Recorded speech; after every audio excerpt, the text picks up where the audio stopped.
On ne cherche pas le consensus. On veut du vrai, du cru, du tranchant. Une opinion? Une indignation? Écrivez-nous. studio@commercial-cube.radio. Et notre invitée, Isabelle Perron, qui s'en va à Saint-Tite. Mais Là, tout de suite après. C'est vraiment un super endroit en Mauricie. Est-ce que tu es déjà allé même au festival? Oui, absolument. Ben oui, j'ai fait la tournée. Là, puis en plus, j'ai eu de la chance. Là, ils m'ont fait une tournée VIP. Là, puis je suis allé voir les chevaux, je suis allé voir les animaux, je suis allé au rodéo du samedi soir. Sincèrement... Ça ressemble à rien d'autre. J'aurais voulu être un cowboy. Oui. J'aurais voulu... Je suis trop grand, trop lourd pour n'importe quel cheval, je crois. Pas en tout. Non, mais il y a quelque chose qui se passe au Festival Western de Saint-Tite qui n'existe pas ailleurs. Non, absolument. Puis on dirait qu'il y a comme un sentiment de famille. Oui. Même si on est 700 000, 800 000, je sais pas combien. Dans un village qui a quoi, à peu près 4 000 âmes? Je sais pas comment ils font. Et, je sais comment ils font, mais 700 000 sur une douzaine de jours, c'est exceptionnel. Hallucinant. Toutes les rues sont bloquées. Tu te promènes dans les ligne, rues. Tu devrais faire de la danse en ligne, toi. Je te verrais faire de la danse en ligne. C'est divertissant, breuvage à la main. Pour de vrai, j'en fais ce soir, c'est sûr. Ah oui? Je vais prendre un... j'en fais. Ce soir? Est-ce que je réussis? C'est un autre sujet. Mais ce soir, c'est le souper des partenaires, fait que je vais y aller. Puis Pourquoi vous faites ça là? Des partenaires, du Festival Western On est de Saint-Tite. partenaire avec l'entreprise Pure Vodka Origine. Il y a toujours ça le jeudi avant le festival. Exact. Puis Caro a son chapeau, ses bottes de cow-boy, tout, là. Bon, ben écoute. Mais tout le monde peut danser de la danse en ligne. Je veux dire, c'est ça qui est le fun, c'est qu'il n'y a pas de bon, pas bon. Tout le monde peut suivre Puis le je te dirais même que tout le monde peut avoir le ridicule de danser de la danse en ligne aussi. C'est ça qu'on aime. C'est ça qu'on aime. Il faut que tu sois ridicule avant que tu sois bon. C'est comme le karaoké. Bon, en tout cas, moi, j'ai l'air ridicule quand je danse. Bref. Ça, là, c'est une bonne conclusion à ce Oui, propos-là. non, quand même, vraiment. Fait que la chronique est finie. Fait que bye tout le monde. Non. Je voulais parler de la classe moyenne parce que on entend souvent dire que la classe moyenne s'appauvrit. Et puis là, tout de suite, on se dit, ben oui, c'est vrai. Mais c'est-tu vraiment vrai? Tu sais, souvent, on a des croyances, puis à un moment donné, quand tu grattes un peu, tu te dis, ouais, peut-être que c'est pas si vrai que ça. Puis si c'est vrai, c'est peut-être pas les raisons qu'on pense qu'elles sont évidentes. Et puis, aussi, dernier bémol, s'appauvrir et ne pas s'enrichir, c'est deux choses. 100%. Puis là, j'ai regardé les 3 grandes dépenses pour les familles. OK? C'est vraiment le logement, l'alimentation puis le transport. OK? Ces 3 catégories-là, au fil des années, en 2023, là, un ménage québécois dépensait 65 000 par année. OK? Mais seulement ces 3 catégories-là, ça représentait environ 61 du total. Donc, il reste 39 pour tout le reste. C'est quand même un constat qui est quand même flagrant. Et puis, ça, c'est vraiment des dépenses obligatoires. C'est pas des dépenses discrétionnaires.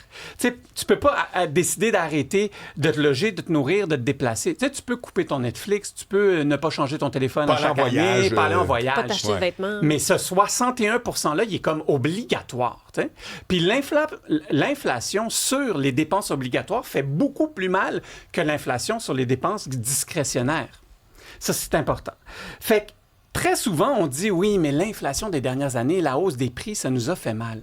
Puis là, j'ai sorti les stats parce que j'étais curieux. Oui, il y a eu de l'inflation drastique ces dernières années, mais pas juste ces dernières années. J'ai sorti un chiffre, là, de 98 à 2023, les prix à la consommation ont augmenté de 67 %. Donc, ça fait une bonne vingtaine d'années que ça ne cesse d'augmenter. C'est sûr qu'avec la pandémie, puis les années suivant la pandémie, ça a vraiment été beaucoup plus sauvage comme hausse. Donc, une famille de la classe moyenne d'aujourd'hui peut avoir 2 bons salaires, une maison, 2 enfants. Tu sais, le rêve américain, là. Puis à la fin du mois, se dire, mais coudonc, il me reste pas une scène dans les poches. Absolument, c'est très clair. Puis la classe moyenne, selon moi, la définition même, c'était de pouvoir avoir ce qu'il fallait comme obligation, tu sais, le logement, qu'est-ce que je disais, tu sais, l'alimentation, le transport. Puis, il te restait un peu d'argent pour pouvoir faire des vacances de temps en temps, pour pouvoir même épargner. Aller au resto, pouvoir épargner, aller voir des spectacles aussi, le loisir est important. Mais aujourd'hui, la classe moyenne, elle doit couper dans toutes ses dépenses discrétionnaires si elle en a. Oublie le fait d'épargner. Tu sais, on le voit, là, aujourd'hui, le monde n'a même pas c'est rendu un luxe. C'est rendu un luxe. Ben oui. Donc là, Écoute, juste pour surenchérir, je dis souvent cet exemple-là. Mon père a payé sa maison 11 000 et cette année-là, a gagné 8 000 Donc, en 1 an de salaire, tu te payes une maison. Qui fait ça aujourd'hui? Impossible. Mais il faut que tu te loges pareil. Exactement. Puis là, le monde, certains me disent, parce que souvent, c'est une bataille de génération, parce que, oui, mais dans mon temps, oui, mais attends, ton exemple est excellent. Puis ils disent souvent, oui, mais les salaires aussi ont monté. Oui, ils ont monté. Mais tout est une question de timing pour la classe moyenne. Pourquoi? Parce que tu es dans la classe moyenne, mais ça dépend de quand tu es rentré dans la classe moyenne. Je te donne 2 exemples, OK? La famille A, elle a acheté une maison il y a 15 ans. Elle a une hypothèque donc relativement faible. La voiture est payée, puis elle a déjà pu épargner un peu. La famille B a exactement le même revenu. Elle essaye d'acheter sa première maison en 2026. Ah. Elle doit donc avoir une mise de fonds importante. L'hypothèque est plus haute par défaut. La voiture est à financer, ils n'ont pas fini de la payer. Puis ils n'ont pas encore commencé à épargner. C'est une jeune famille. Donc, c'est 2 familles qui ont le même revenu. Ils appartiennent donc à la même classe sociale statistiquement, absolument, mais ils ont des vies complètement différentes. Ouais. Puis ça, c'est tellement important de comprendre cette différence-là, parce que souvent, j'entends les parents qui disent « Ouais, mais vous dépensez comme des malades. » non. Oui, mais attends, moi, ma voiture... Là, on n'est pas à un iPhone près là, dans ça. Là. Les exemples que tu donnes, c'est des vraies dépenses obligatoires. Exactement. Donc, la nouvelle fracture sociale, elle n'est plus entre pauvres et riches. Elle est vraiment entre ceux qui ont des actifs puis ceux qui n'en ont pas. Ouais. Peu importe ton revenu, c'est quand même intéressant de voir. Mais attention, c'est clair que vivre une vie de classe moyenne, elle a évolué aussi. Parce qu'en 1998, tu ne vivais pas la même classe moyenne qu'aujourd'hui. Il y a beaucoup plus de gadgets et d'activités. Exactement. Beaucoup plus. Puis tous ces gadgets-là, Netflix, les téléphones, les tablettes, toutes ces... Une dépense à la fois, c'est pas si tant pire, comme dirait l'autre. Mais c'est quand c'est accumulé que ces dépenses-là sont vraiment hautes.